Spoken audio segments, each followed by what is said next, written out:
وہ جتنے بھی دیہاتوں میں جا رہے ہیں، وہ مارکیٹ کمیٹی کی ہم بات کریں، ان کی بات کریں، یہاں پر جو چھوٹے چھوٹے یونین کونسل ہیں ہم ان کی بات کریں، نوجوان طبقہ ان کے ساتھ جڑ رہا ہے، کیونکہ اختر خان کانجو جو ہے وہ ایک جس کو کہتے ہیں تھوڑا سردار ٹائپ ہے، وہ علیحدہ سے ہیں۔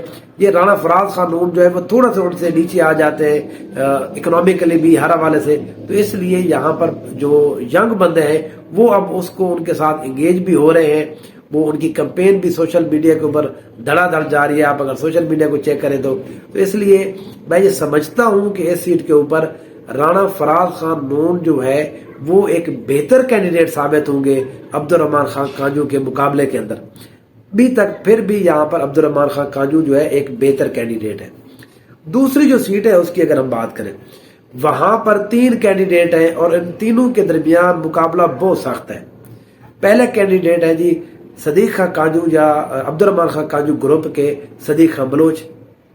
اب صدیق خان بلوچ جو ہے یہ 2013 میں جیتے تھے، جہانگیر ترین ان کے خلاف کورٹ میں چلے گئے تھے، پھر ان کے خلاف فیصلہ آیا تھا، یہاں پر جہانگیر ترین پھر اٹھے تھے، وہ پھر ہار گئے تھے، لیکن جہاں پر صدیق خان بلوچ جو ہے وہ دھڑے کی اصل سیاست کرتے ہیں، وہ جس کو کہتے ہیں بہت عام بندہ بن کر رہتے ہیں، جمشید دستی آپ اس کو کہہ سکتے ہیں لودھرا کا، وہ کیونکہ عام بندے کے اندر ہر وقت لیتے ہیں، فقیرانہ زندگی ٹائپ وہ گزارتے ہیں، یہ ہے نہیں، وہ ان کی اپنی ایک سیاست و عبارت اس انداز میں کرتے ہیں، لوگوں کے ساتھ رہتے ہیں، وہ منسٹر بھی نہیں بنتے، وہ اپنی پارٹی کو پہلے کہتے ہیں کہ مجھے منسٹری نہیں چاہیے لیکن مجھے فنڈز چاہیے یہاں پر لوگوں کے کام کرنے کے، تو اس لیے صدیق خان بلوچ جو ہوتے ہیں یہ ہر دفعہ بائی ڈیفالٹ ایک بہتر کینڈیڈیٹ ہے مسلم نون کے لیے۔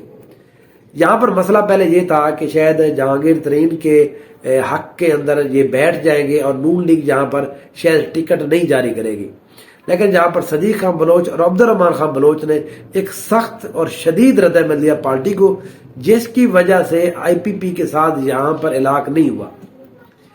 یہاں پر صدیق خان بلوچ کو ایم این اے سیٹ بھی ملی ہے اور ایم پی اے کی سیٹ بھی ملی ہے، جہاں پر ان کے بیٹے میرے خیال میں عمیر صدیق جو ہے وہ اس دفعہ الیکشن لڑ رہے ہیں۔ تو یہاں پر اس کا مطلب یہ ہے کہ صدیق خان بلوچ کو مسلم لیگ نون نے پوری طرح سے سپورٹ کر رہی ہے۔ اب اگر ہم بات کر رہے ہیں جہانگیر ترین کی، جہانگیر ترین کا جو پرانا حلقہ ہے، 13 میں لڑے ہار گئے، 15 میں لڑے ہار گئے، 18 میں وہ یہاں پر تھے نہیں، خود الیکشن جو ہے وہ انہوں نے نہیں لڑا تھا، وہ لڑ نہیں سکتے تھے، وہ نااہل ہو چکے تھے، انہوں نے یہاں پر کینڈیڈیٹ جو ہے پٹ کیا تھا پاکستان تحریک صاحب نے میاں شفیق ارئی۔ اب میاں شفیق ارئی جو ہے وہ یہاں پر زمیندار بھی ہیں، ان کو جہانگیر ترین کی بھی حمایت حاصل تھی، پاکستان تحریک انصاف کا ان کے ساتھ اچھا خاصا ووٹ بینک تھا، تو وہ یہ سیٹ جیتنے میں کامیاب ہو گئے تھے۔ جب جہانگیر ترین نے پاکستان تحریک انصاف سے اپنی رائے جدا کر لی اور آئی پی پی بنا لی، تو شفیق ارئی ان کے ساتھ نہیں گئے، وہ پاکستان تحریک انصاف کے ساتھ جڑے رہے۔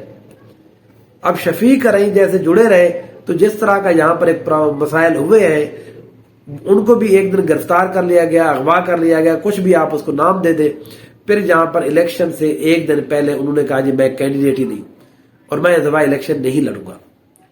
اس لیے پاکستان تحریک انصاف کے پاس اب ایک کوئی آپشن ہی نہیں تھا بھی اب کس بندے کو یہاں پر ٹکٹ جاری کیا جائے، لیکن یہاں پر جو 2015 میں جہانگیر ترین کو پیر اقبال شاہ جو ہرا چکے تھے، اور ان کے ایک بیٹے ہیں عامر اقبال صاحب، پیر عامر اقبال شاہ، عامر اقبال صاحب یہاں سے ضمنی الیکشن پاکستان تحریک انصاف کے ایم پی اے بن چکے ہیں 2022 کے اندر، تو پاکستان تحریک انصاف نے پیر اقبال شاہ کو کہا کہ جی آپ ہی اس دفعہ دوبارہ ایم ایل اے کا الیکشن لڑے۔ تو اقبال شاہ جو ہے یہ پہلے صدیق خان بلوچ کے ساتھ ہوتے تھے، لیکن یہ پاکستان تحریک انصاف میں جانے کے بعد اس سیٹ کے اوپر اب یہ صدیق خان بلوچ کے مخالف ہو گئے۔ اب ان تینوں کینڈیڈیٹس کی تھوڑی سی اگر میں آپ کو بات بتاؤں، یہ ایک ٹرائی اینگل ہے جس کا صدیق خان بلوچ بنتے رہے ہیں پیر اقبال شاہ کی وجہ سے، اور پیر اقبال شاہ 2015 میں بنے تھے صدیق خان کی وجہ سے۔ جہانگیر ترین یہاں پر الیکشن لڑتے ہیں اپنے کام کی وجہ سے، اپنے سوشل ورک کی وجہ سے، اپنے پیسے کی وجہ سے۔ انہوں نے پچھلی دفعہ شفیق ارئی کو یہاں پر ایم ایل اے بنوایا، شفیق ارئی ان سے مخالف میں چلے گئے، اب جہانگیر ترین خود علیحدہ ہو گئے، اور پاکستان تحریک انصاف کا جو ووٹ بینک ہے وہ چلا گیا ہے پیر اقبال شاہ صاحب کے پاس۔ تو یہاں پر جو پہلے جن لوگوں کی حمایتیں تھیں وہ اب الٹی پڑ گئی ہیں. جہانگیر ترین جس کی حمایت کر رہے تھے وہ ان کا مخالف ہے. پاکستان تحریک انصاف جس کی حمایت کر رہی تھی اب بھی انہی کے ساتھ ہے. نون لیگ پہلے 2015 میں جس کی حمایت کی تھی وہ تحریک انصاف میں شامل ہو چکا ہے اور صدیق خان بلوچ یہاں پر اکیلے رہ گئے. تو اب جو ہے اس سیٹ کے اوپر ایک بہت ہی انٹرسٹنگ مقابلہ ہونے جا رہا ہے. پچھلی دفعہ اس سیٹ کے اوپر صدیق خان بلوچ نے صرف اس لیے اچھا مقابلہ کیا تھا کیونکہ پیر اقبال شاہ کی یہاں پر ان کو سپورٹ حاصل تھی. شاید صدیق خان بلوچ یا کانجو گروپ کو یہ لگتا ہے اس سیٹ کے اوپر ان کا اتنا ووٹ تھا. ایسی بات نہیں ہے. یہاں پر پیر اقبال شاہ کا بہت اچھا خاصا ووٹ بینک ہے اور وہ انہوں نے اپنے ضمنی الیکشن کے اندر ثابت بھی کیا ہے کہ ایسی سیٹ کے اوپر جہاں پر پاکستان تحریک انصاف ایک کمزور تھی لیکن اس کو عامر اقبال صاحب نے پی ٹی آئی کے ووٹ بینک کے ساتھ یہاں پر نون لیگ کو ہرایا تھا. اب یہاں پر اس سیٹ کے اوپر میں یہ سمجھتا ہوں جو مقابلہ ہے وہ بالکل برابر چل رہا ہے. جہانگیر ترین، صدیق خان بلوچ اور جہاں پر پیر اقبال شاہ. اگر ان میں سے بھی میں کیٹیگرائزیشن کر دوں تو صدیق خان بلوچ پہلے، پیر اقبال شاہ دوسرے، لیکن یہ پہلا دوسرا اس کو کہیں کہ آپ ٹائی میں بھی چل سکتا ہے اور جہانگیر ترین بہرحال ان سے 2 3 4 پوائنٹس پیچھے چل رہے ہیں. اس سیٹ کے اوپر ایک بہت انٹرسٹنگ مقابلہ ہوگا. یہاں پر ایک ایم پی اے کا پاکستان تحریک انصاف کے ساتھ تھوڑا مسئلہ یہ ہوا جو پیر عامر اقبال شاہ صاحب ہے پچھلی دفعہ جو پی پی 228 سے الیکشن لڑا تھا وہ اب پی پی 227 کے اوپر آ گئے. یہاں سے پاکستان تحریک انصاف کا کینڈیڈیٹ پچھلی دفعہ ہار گیا تھا کیپٹن عزت جاوید صاحب. اب ان کو ٹکٹ نہیں ملی. اب پیر عامر اقبال شاہ کو ایم پی اے کا ملا ہے، ان کے والد کو ایم این اے کا بھی ملا ہے. تو یہاں پر کیپٹن عزت جاوید صاحب کے لیے مسئلہ ہو گیا وہ اب کدھر جائے. تو ابھی تک انہوں نے فیصلہ نہیں کیا. میرا اپنا یہ خیال ہے کہ وہ پھر ایک دفعہ آزاد حیثیت میں الیکشن جہاں پر کنٹیسٹ کرنے جا رہے ہیں. دوسری سائیڈ کے اوپر اگر ایم این اے کی بات کریں میاں شفیق رائے تو میاں شفیق کی رائے بہت جلد پاکستان تحریک انصاف کے ساتھ الحاق کرنے جا رہے ہیں. ان کی ذاتی دشمنی اب بن چکی ہے جہانگیر ترین کے ساتھ. تو اس لیے شفیق رائے اچھا خاصا نام ہے، ارائیو کا اچھا خاصا ووٹ بینک ہے. یہاں پر وہ آپ خود جو ہے اتنی بڑی پرسنالٹی ہے وہ پیر اقبال شاہ کے پلڑے میں اپنا ووٹ ڈالنے جا رہے ہیں. اگر وہ یہاں پر پیر اقبال شاہ صاحب کے ساتھ مل جاتے ہیں تو میں یہ سمجھتا ہوں کہ صدیق خان سے یہ اوپر ہو جائیں گے اور پھر جو ہے مقابلہ صرف اور صرف صدیق خان بلوچ اور یہاں پر پیر اقبال کے درمیان رہ جائے گا. اگر شفیق ارائیں کسی اور گروپ کے ساتھ شامل ہو جاتے ہیں جو ابھی تک یہ بات موجود ہے کہ وہ کسی کے ساتھ بھی جا سکتے ہیں، اگر وہ چلے جاتے ہیں صدیق خان بلوچ کے ساتھ تو پھر صدیق خان بلوچ کچھ زیادہ مضبوط ہو جائیں گے.